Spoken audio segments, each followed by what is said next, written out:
All right, looks like that we are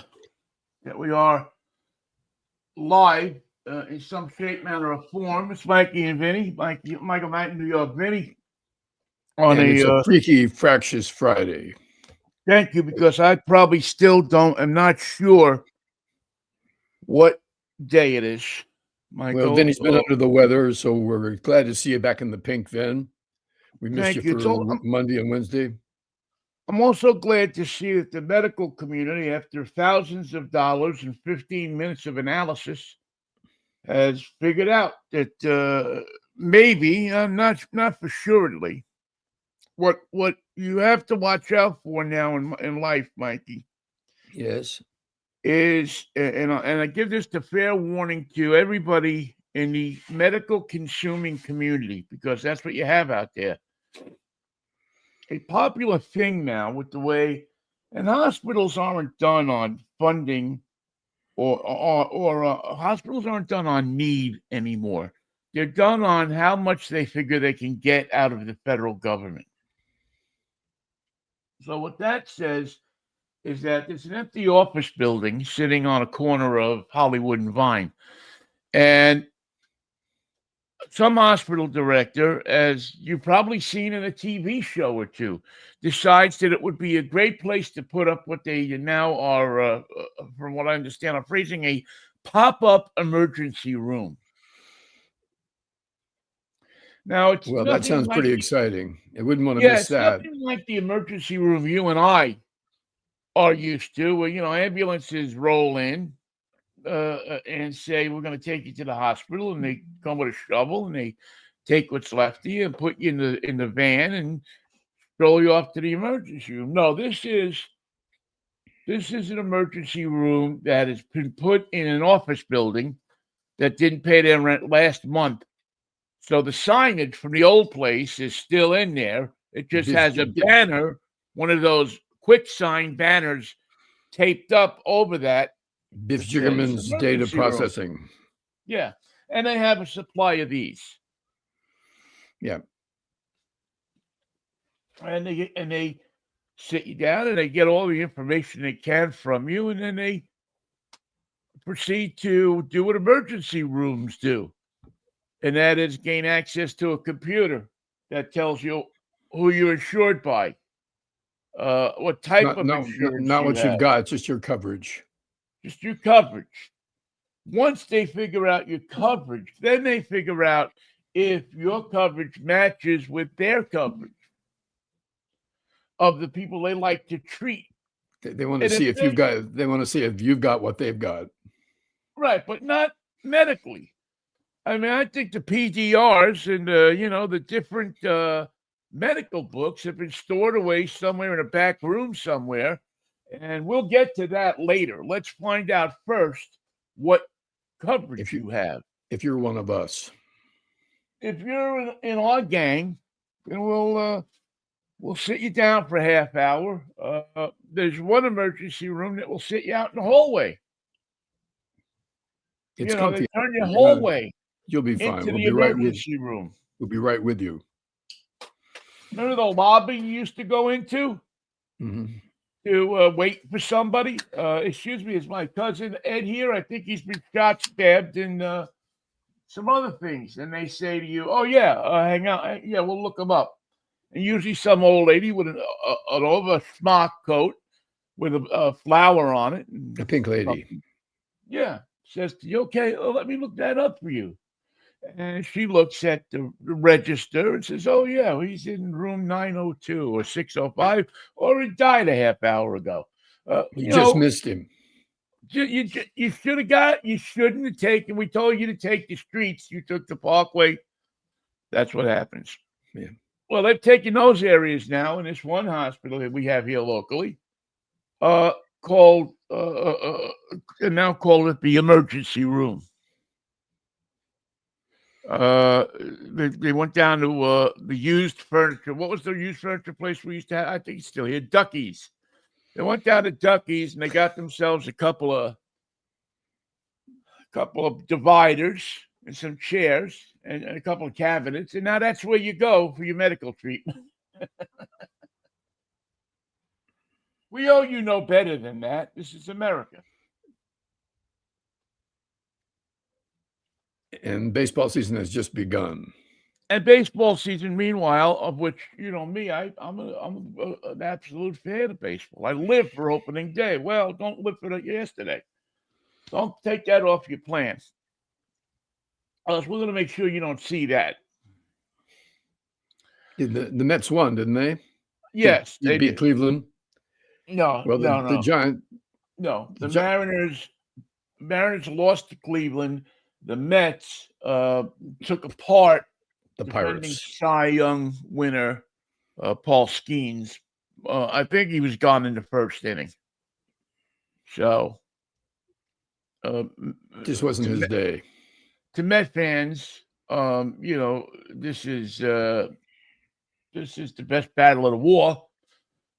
Except that there's nowhere else to go up except from here. Now, what did the Giants? Did they play yesterday? They played not yesterday, but the day before. They played the Yankees in San Francisco. That's right, and lost miserably 7-0. We're never in the game. We're never part of the game. We're never involved in the game in any way except to give up 7 runs. They gave up 5 runs on hits and 2 runs on throwing errors. Well, that seems to be what the Pirates' plan of action was, strangely enough, as well. They had an infielder playing the outfield. And as fans of baseball will tell you, only when the guy's name is either Tory or and I hardly can think of any other names besides that make that transition fairly well. One of the Boyer brothers, I think, did it back in the 60s. Ken, or was it Cleet or Ken? Yes, but here's the $10,000 question. What was the third Boyer brother's name? There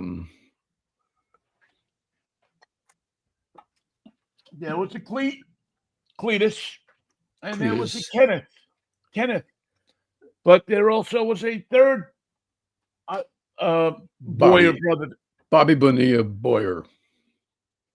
Unfortunately, you're close, but no cigar. Cloyd. Cloyd. Wow. Cletus, Ken, and Cloyd. How did Boyer. Ken get in there? I mean, there's no room for a Kenneth. There's a Cloyd and a Cletus, but doesn't appear like there would be. Doesn't appear like there would be at all, but there was a Cletus, and there was a Ken, and there was a Cloyd. Did Cloyd play in the major leagues? He played. Yeah, I can't remember where he played, but I could easily look it up if whatever was going on my phone here would stop. It's another thing. I believe that they do something to the screen of your phone that when you go into the emergency room changes all the settings. Really? You walk through a force field and it changes everything? I don't know what it is, but something changes because now since last night, and I got back from my third emergency room of the week. I don't know, I have to look. My third emergency room of the week, where they actually figured out what was wrong, it appears, in about 10 minutes, might I say. Might I also say it was the emergency room with the seats all in the hallway that everybody in the neighborhood says don't go to because their seats are in the hallway.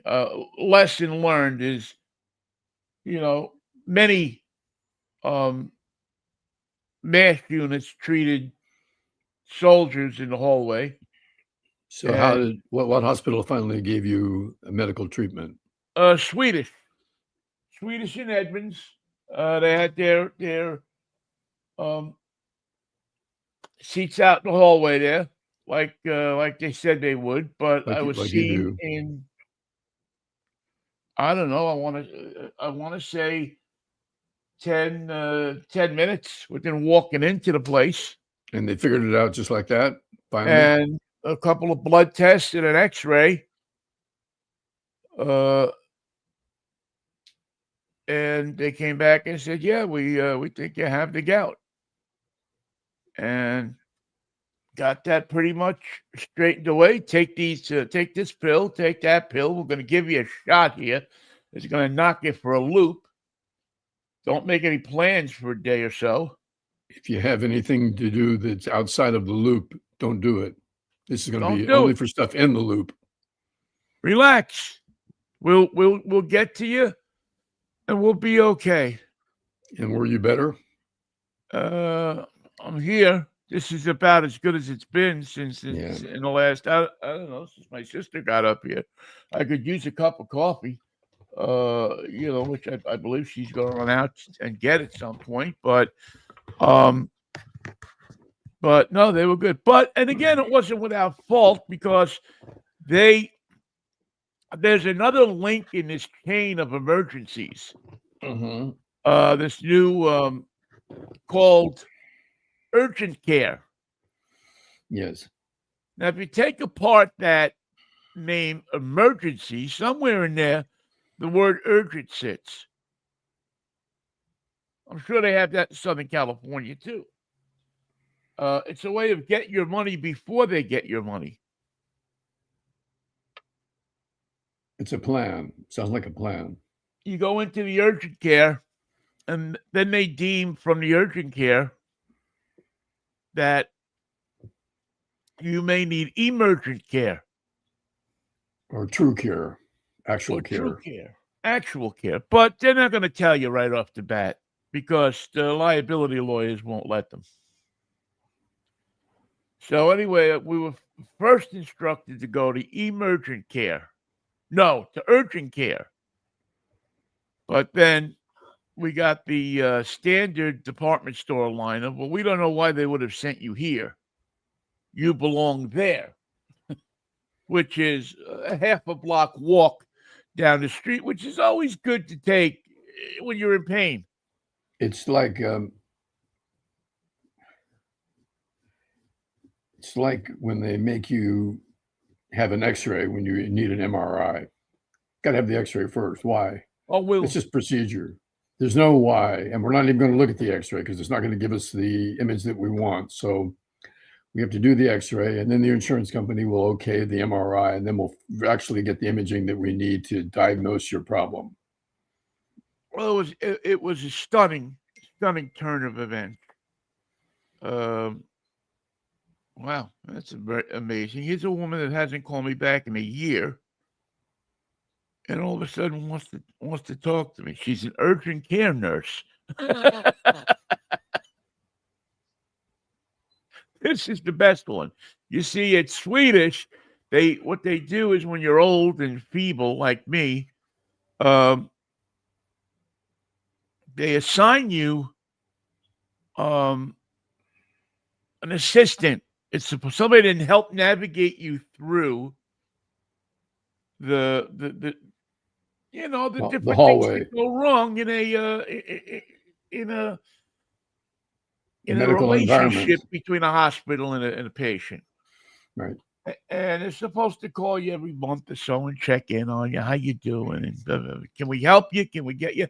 And for the first month of this person's tenure as my assigned person, everything went well. She would call every week. You have this appointment for this week, this appointment for this week, that appointment for this week. Can you're going to be all right to make them all? Do we need to change anything? I had really thought I had died and gone to heaven. Then one day I called Jenny up. I don't want to give no names out. I called her up to say, hey, I'm having a problem here getting in touch with you, and could you please call me back? And I never heard from her again. I'm having a problem. Never heard from you. Never heard from her, and this was a year ago, more than that. And even in the meantime, I got a call from a new nurse who I've been said, assigned to your case. I've been assigned to your case. I said, all right, as often happens in the medical field, he's got off to greener pastures. Maybe she's getting more money over at Overlake than she is at Swedish. So, c'est la vie. So, C'est la Swede. and then all of a sudden, now I get a call from the first nurse. No, you're back in the paperwork. They know that you've been I must have treated. came up in the paperwork or something, or maybe she only covers certain diseases. Maybe you have to really be sick to get to see number one instead of She number might two. have been a gout specialist all along, and she just didn't get let on. If you ever come down with a gout, I'm your gal. But until then, there's not much I can do for you. She's gout gal. So I'm dealing with gout gal here. But anyway, it appears that I'll have to give her a call back. I hope that's the case, and she could work some of the wonders for me. But then again, the second part of that is how will I trust now that I will ever get a call back from her once I call her? Was this just one of those things where you have me for 10 seconds, say what you're going to say, because I'm getting out of here? The gout story is an interesting diagnosis. It's an old disease, and that's why probably they don't see enough of it to be able to say, oh, I know what you've got.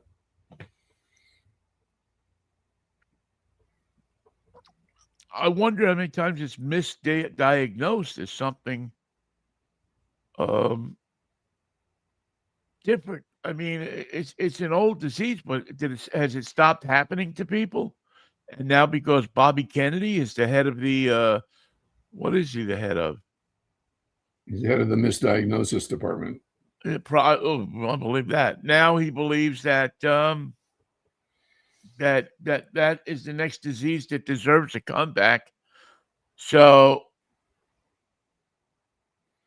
I think in the Broadway play written by George Kaufman called The Man Who Came to Dinner, Sheridan Whiteside had the gout, and he fell down the stairs and hurt his hip and had to stay in the house of these innocent people in a small town in Indiana somewhere. He had to do his Christmas Eve broadcast from there. He brought all his famous friends from around the world into their home and had maintained his mastery of the household from his wheelchair because he had gout and a broken hip.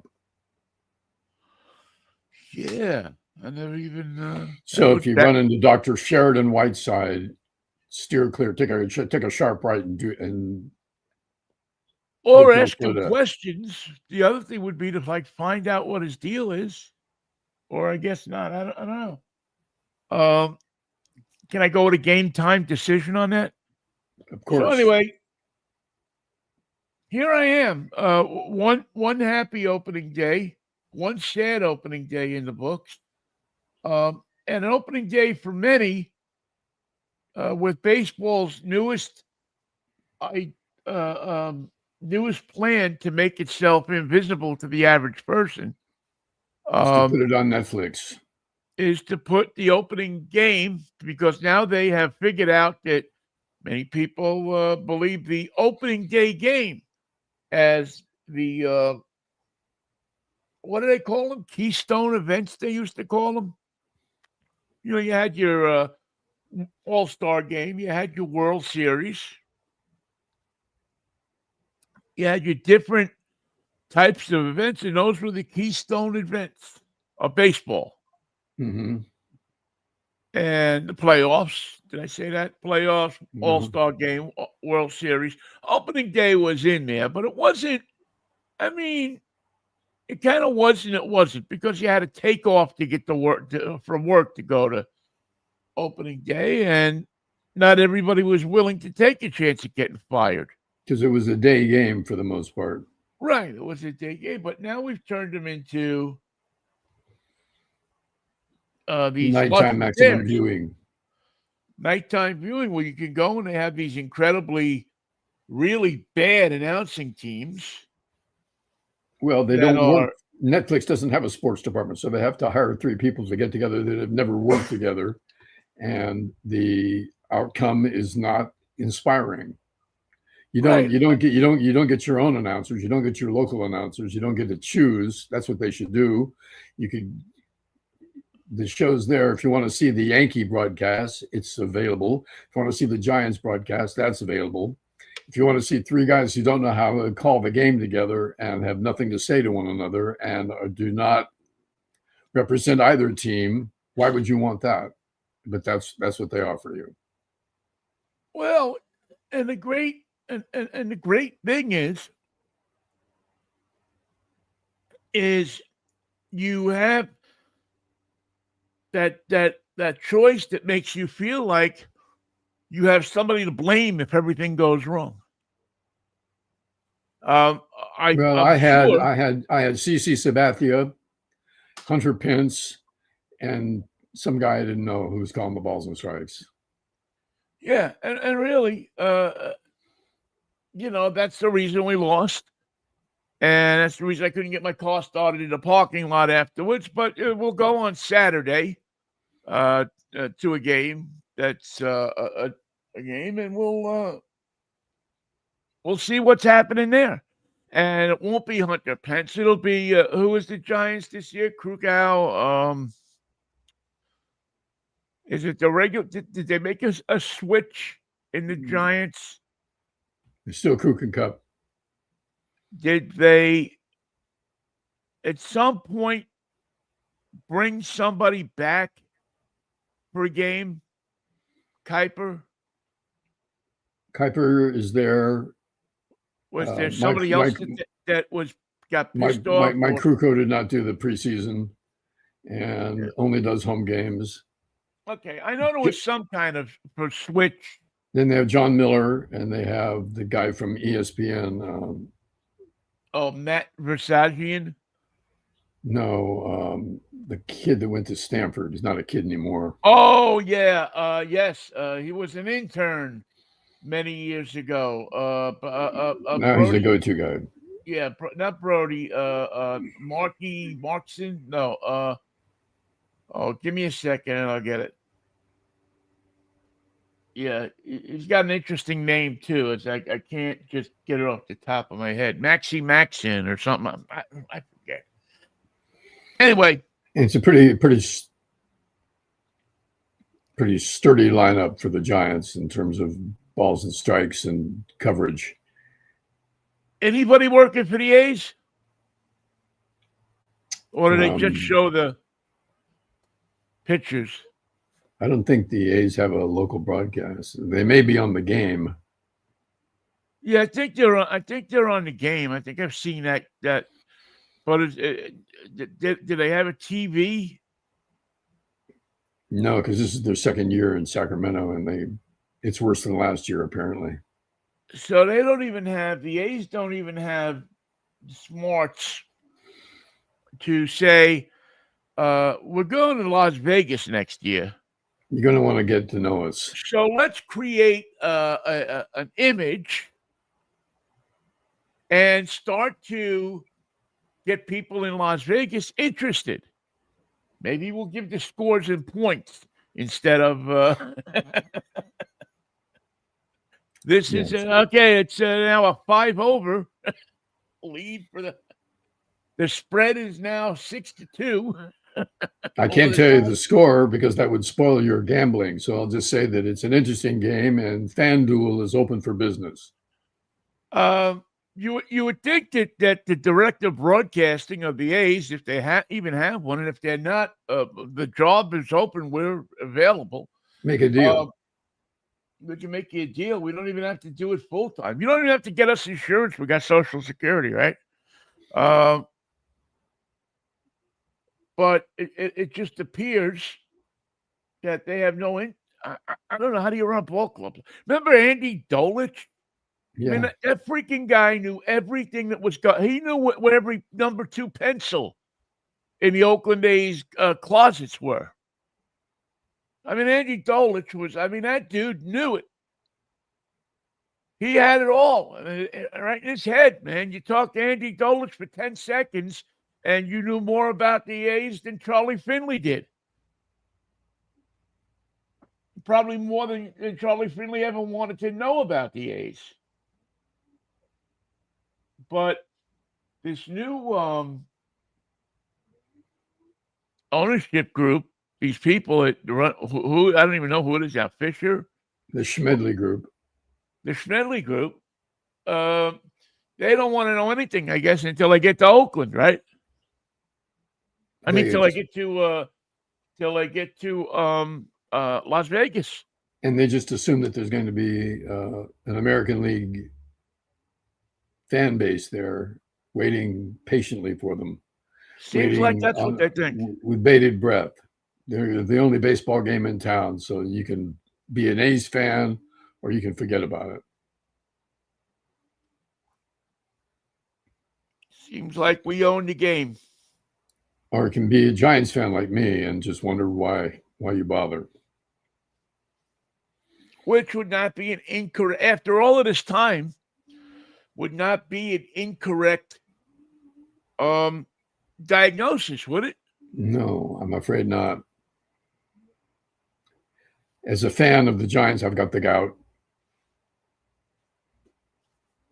Yeah, I mean, really, is you have a thing where you say, okay, if you're a Giants fan, you have this nice ballpark. Yeah, the fries are a little overpriced, but they're not so out of reach that you couldn't do one of those Klarna plans and pay for a basket of fries over 2 or 3 games. That sounds reasonable.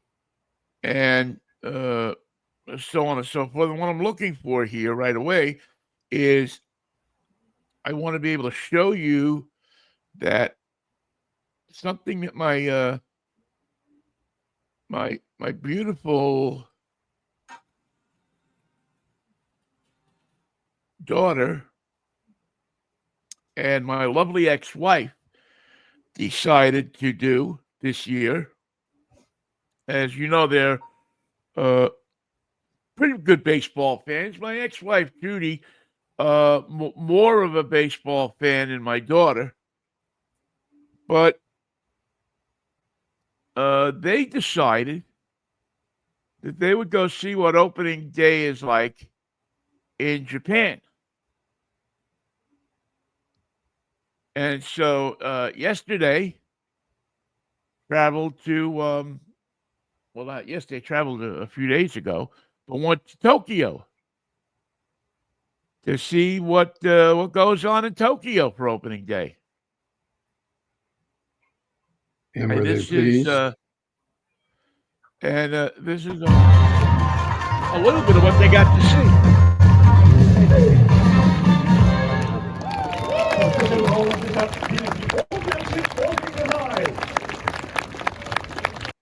That is outside of the Tokyo Dome. More dancing than the Giants get involved Tokyo with. Dome City is what that is. And this is probably about, I think she had said a few hours before game time.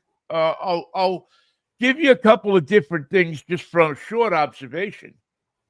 From a fan's eye view, this is a whole amusement area built up outside of the ballpark, outside of the Tokyo Dome. As you'll notice, while a show is being put on with dancers, no male. It doesn't appear as male and female dancers. It appears that it's all female dancers.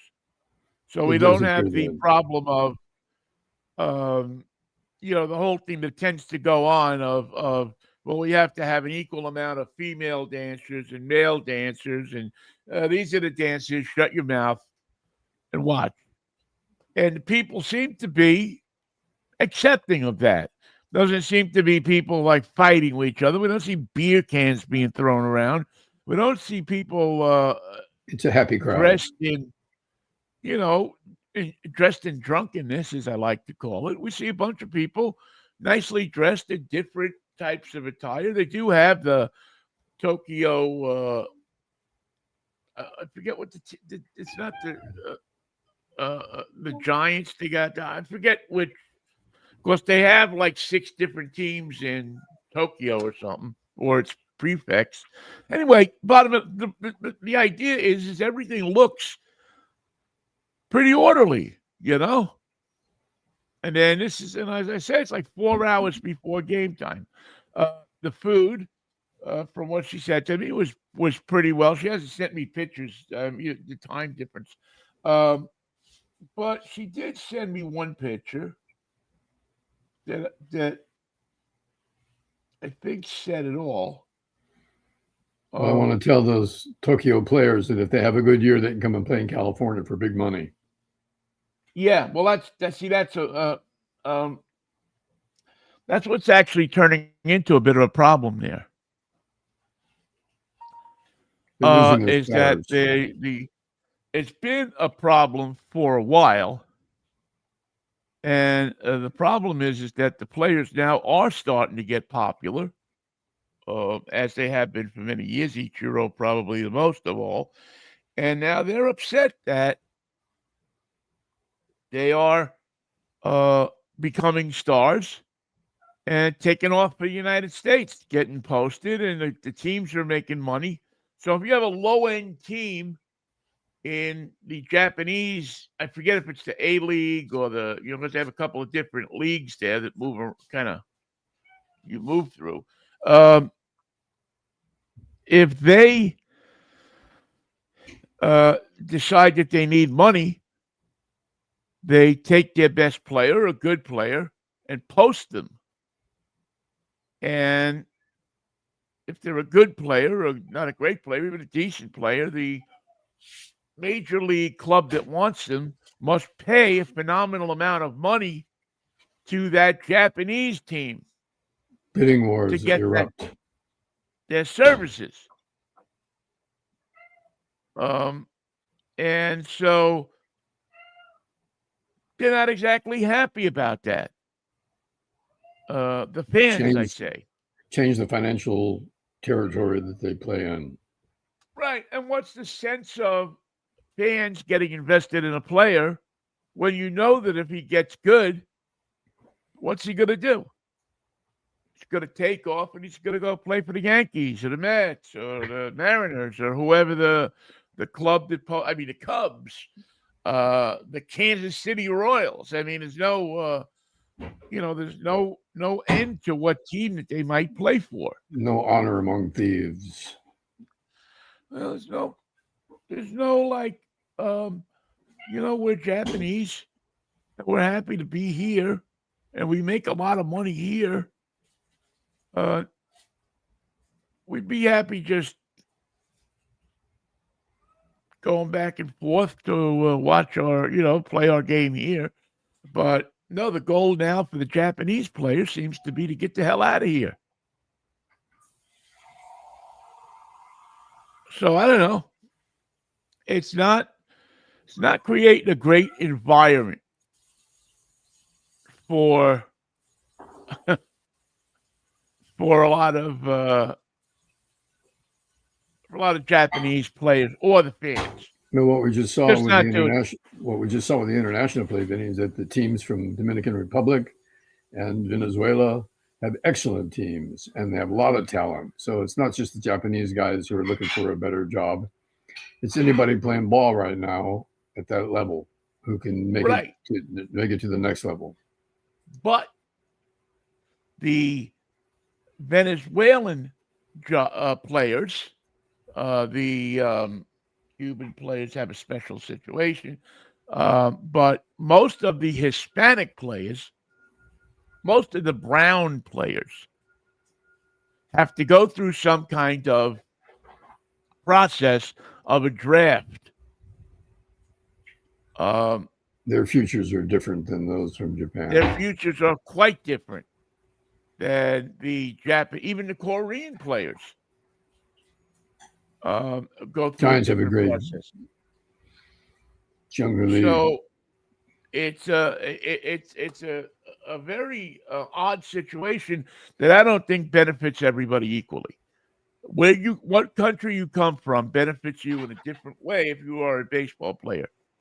And I don't know exactly what the best answer to it is, but it doesn't seem like a system is fair that if somebody from the Japanese Baseball League, the JBL, I guess it is, wants to come and play in America, that a team should have to pony up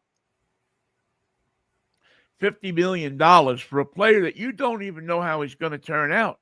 You have to compensate the team that developed him. Right.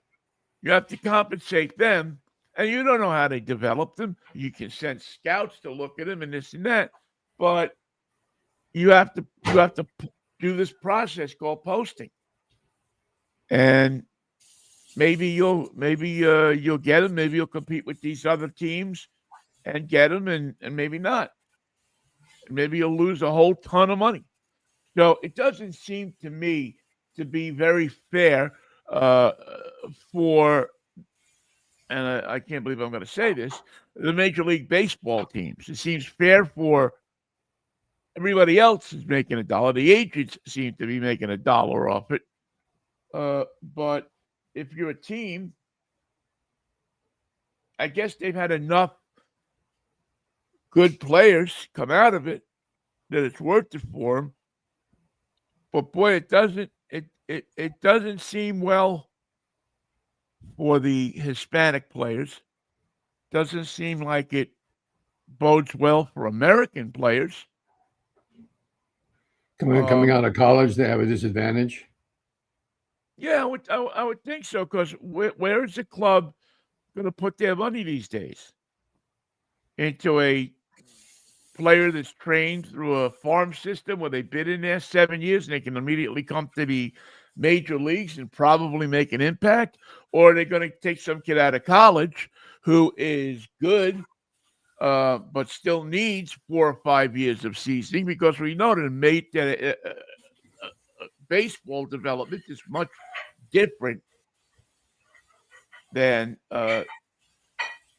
Japanese player development, any player development. You need time to develop a player, not just his skills, but his socialization, how he gets along with other people, how he handles the media, how he adjusts to the new language, new country, new. Yeah, I used to have everything. a really good friend, a guy that was a wonderful man. He passed away way, way, way earlier than he should have. Benny Looper, who used to work for the Mariners, was an epitome of a baseball man. You know, he was a baseball guy. He just knew. You'd always see him. You probably know him in a minute if you saw him. He was with the Mariners a long time. A quiet guy who just knew his baseball. Didn't seek to be in the limelight or the press or get his name in the paper. But if you looked at the stages of the people, of the names of the people he signed to the Mariners over the years, he should be in the Hall of Fame. So he was a scout, but he was also an executive. Right. I think he was a vice president of scouting or something like that. But him and Roger Young Award were two guys who just knew baseball players. And I was lucky enough, to be able to talk to Benny on a number of occasions. And just, especially in spring training, you say, what the hell you go to spring training for? Because in the morning in spring training, these guys would walk out to the field and stand at the batting cage and with their arms on it, and they'd look at the players that they've drafted. And you could talk to them casually and say, geez, Benny, what'd you see in that guy? Or, geez, Benny, and Benny was the kind of guy who'd sit there and tell you and explain to you why this guy might not be coming up this year. But he'll move from AA to AAA. Yeah. It's not always about the money. It's what a guy like Benny and his staff of advisors, which were fantastic people, Greg Hunter, and just a staff of people who really knew were well trained by Vinnie of what to look for. And anyway, to make this long story even shorter, I got a chance on several occasions to talk to him, have these great conversations while standing and talking to the guy around the batting cage and looking at different players. And it was awesome to get that knowledge. You couldn't buy it in a book. And unfortunately, then he got sick one day, and never got unsick, and just left. He just left, and Yes, he had better things to do. Well, sometimes I look at the way things are going, Mikey, and I think it might exactly have been. But I feel bad for his family because he had this great family, a son that played Major League Baseball, Braden Looper. And I think that was his name, Braden Looper.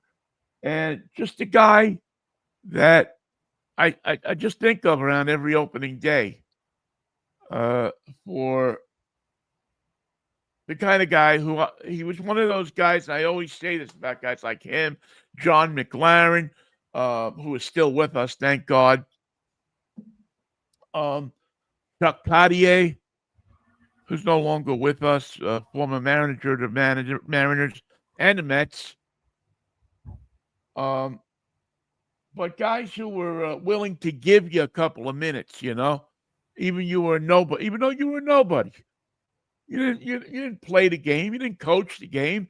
You weren't on the level of the game that some people needed you to be on to accept you as a person that they should be talking to, but yet they talk to you. Maybe they saw something, and maybe they just wanted somebody to buy them a cup of coffee, which I always thought would be strange because they had all the free coffee you could drink. But, you know what I'm saying? It was just a neat thing to be able to take advantage of that. Pat Gillick was another guy like that. That he was a guy you could sit there and talk to, and would give you answers, not bullshit you around. Treat you like a human being. Roger Craig. You want to go back in a guy where Frank Robinson never suffered fools, never wanted to talk to really anybody. Was a nice guy, but really didn't consider you his equal in any shape, manner, or form. If you were a baseball man, he'd be available to you. Right. But by the way, isn't Lou Piniella returning in some form with the Mariners? I hadn't seen that, but I hadn't seen much of anything. There's going to be some kind of celebration this year of the 2001 team. I haven't been invited or talked to or anything about it. So, but then again, I don't get invitations for anything with them. It's like I don't even exist really with that team. But it bothers me, but I won't say that it will. People got their people, and that's it.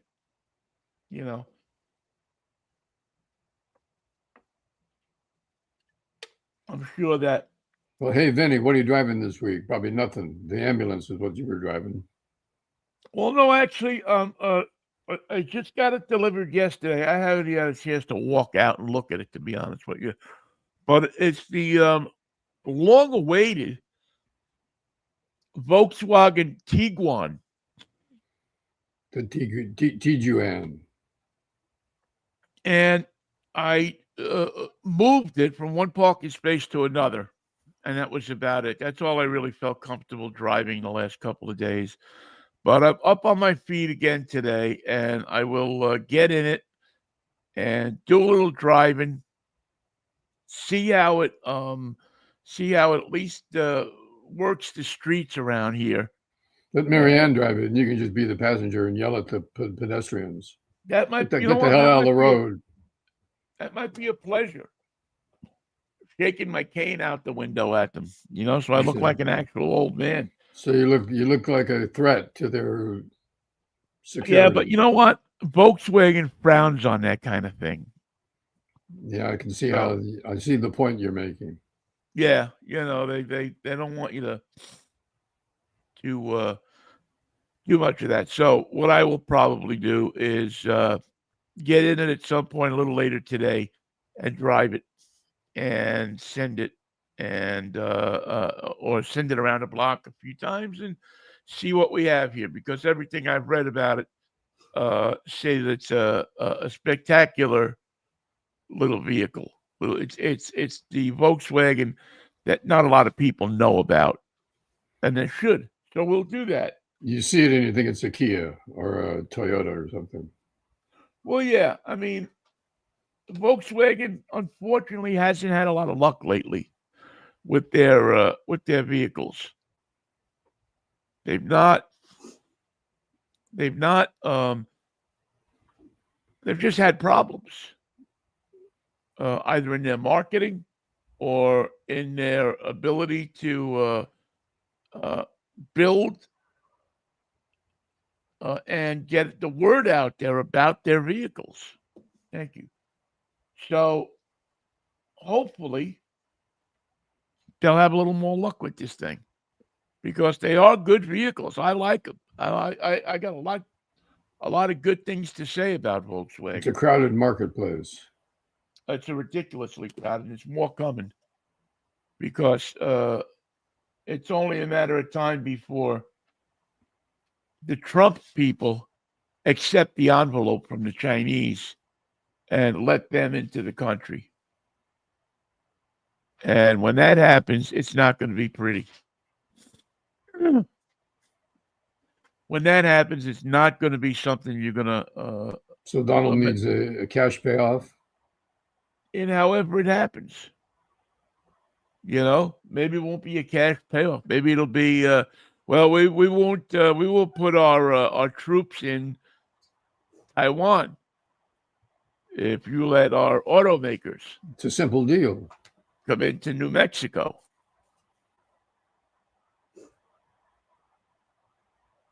Would you think we would, which should probably be how many wars will be fought in the future? Not Negotiate a build out. We want plants in Georgia, Taos, New Mexico, and pick another state. yeah, better to keep Idaho. us occupied in um, New Mexico than it is to keep us occupied on the 35th parallel And we'll spend or that money building plants 39th. in the U.S. instead of going to war with you over Taiwan. Exactly. Makes a lot more sense. Less people get killed. Plus, we've Um, seen the way that the United States conducts its wars. We don't want any part of that. exactly. So why create this big problem when all we have to do is just boom, boom, boom, boom, and we're all set to fly? You know who gets off scot free in this war that we have in the Middle East is the generals that are running this war. There's no criticism of them. There's no explanation from them. There's no dissection of their talents or their preparation or their field operations. No matter Well, whatever they do, that's never under any scrutiny or any by anyone, or nor do their plans and their execution of those plans ever come under scrutiny or question.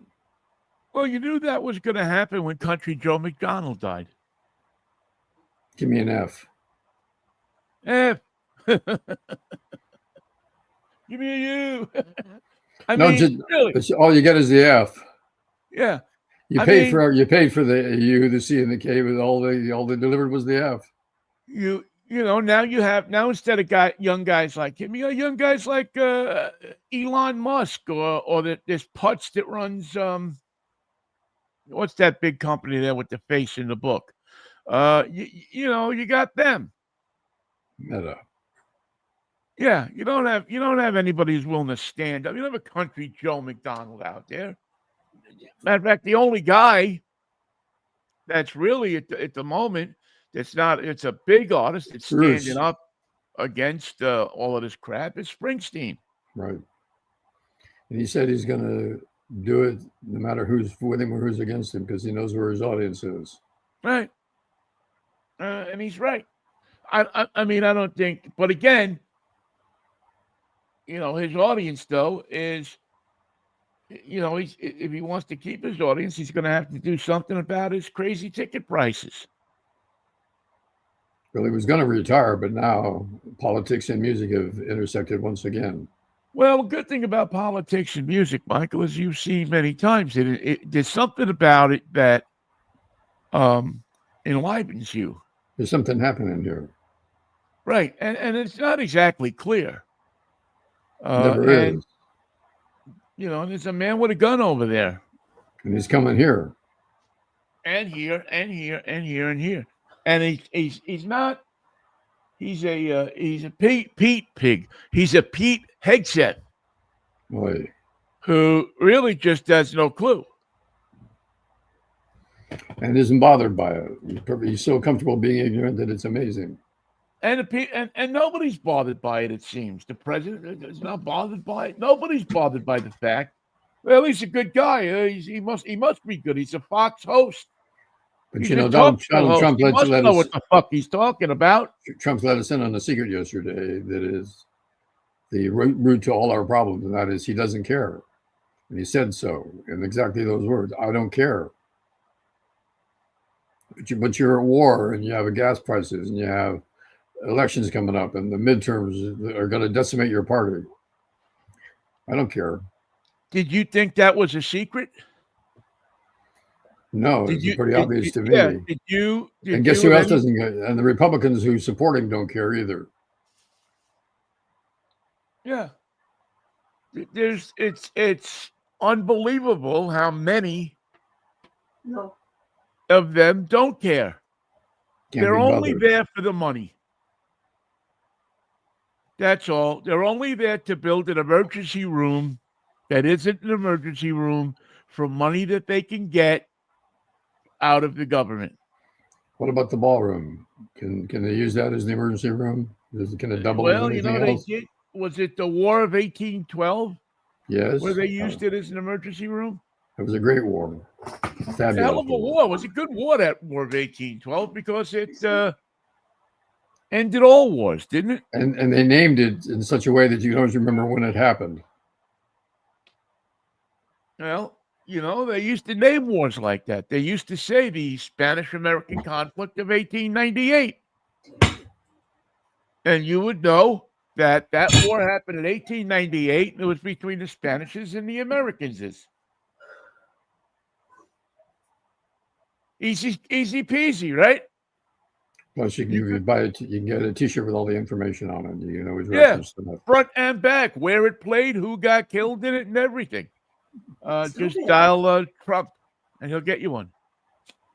It'll be good. All right. You want to try to do this Monday? Let's do it, Vin. Good to have you back. Good to be back. I will see everybody tomorrow morning. Hopefully, I would say a better 50% chance that I'll join you for drive time tomorrow at 11 o'clock. Behind the wheel of his Tiguan. Hopefully, if not, Marianne will be driving it, and I'll be doing the commentary. She's doing play-by-play in your color. Well, it'll be as good as the Giants gave you for your opening day, or Netflix could. Well, Netflix showed up, and the Yankees showed up. The Giants, not so much. Well, they'll have they'll do like they did. I forget who was the first team to start to do this, but remember they had the children's opening day? No. Yeah, matter of fact, maybe it was Randy Adamak that started that. The Mets, the Mariners, and they used to have a second opening day for the kids. And kids would come to the ballpark, and they, sit and they didn't have to sit with their parents.